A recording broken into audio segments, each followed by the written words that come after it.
నిజంగా చాలా అదృష్టంగా భావిస్తున్నాను. మేము మార్నింగ్ ఎమ్మెల్యే గారి ఇంటికి టిఫిన్ చేయడానికి వెళ్ళాము. మేము ఆల్మోస్ట్ 10కి వెళ్తే మేము టిఫిన్ చేసే టైం వచ్చేసరికి 11:30 అయింది. కానీ మేము దానికి ఫీల్ అవ్వలేదు, ఎందుకంటే ఆ 1.5 అవర్ కూడా ఆయన జనాల సమస్యలు వింటున్నాడు. అప్పుడు మాకు అర్థమైంది ఆయన జనాలకి ఎంత ఇంపార్టెన్స్ ఇస్తున్నారు అనేది. ముందు జనం, ఆ తర్వాతే మనం అన్నాడు ఆయన. అందుకే మేము ఆ టైంలో కొంచెం కూడా ఫీల్ అవ్వలేదు అనమాట.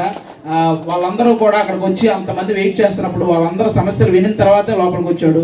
మేము అందరం కలిసి ఆయనతో కలిసి టిఫిన్ చేసాం. ఒక అరగంట కలిసిన మాకే అంత బాగా మమ్మల్ని రిసీవ్ చేసుకుని అంత బాగా చూసుకున్నారంటే ఎప్పటి నుంచో ఉంటున్న మిమ్మల్ని ఎంత బాగా చూసుకుంటున్నాడో మాకు అర్థమైంది. అందుకే కావాలి ప్రజలు మొత్తం ఆయనే కావాలి అన్నారు. ఈరోజు ఆయనే ఎమ్మెల్యేగా చేశారు.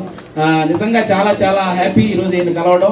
అంటే చాలా తక్కువ మంది ఉంటారు. ఓన్లీ ఇప్పుడే ఆయన అన్నాడు, నేను ఎప్పుడు నిజాయితీగానే ఉంటా, మీ పరువు నిలబడతా అనే మాట ఒక రాజకీయ నాయకుడు ఇవ్వడం అంటే మామూలు విషయం కాదు. అది ఇంకా అలాంటి వ్యక్తి మీకు ఎమ్మెల్యేగా ఉండడం మీ అందరూ అదృష్టం. మీ కావాలి ఇంకా బాగా అభివృద్ధి చెందుతుంది, ఇంకా ఇంకా మీరందరూ హ్యాపీగా ఉంటారు. ఇది వన్స్ అగైన్ మీకు కంగ్రాట్స్ అండ్ మీరు ఇలాగే ముందుకెళ్ళడం మనస్ఫూర్తిగా కోరుకుంటాను sir. Thank you so much. Thank you sir, thank you very much. Thank you very much.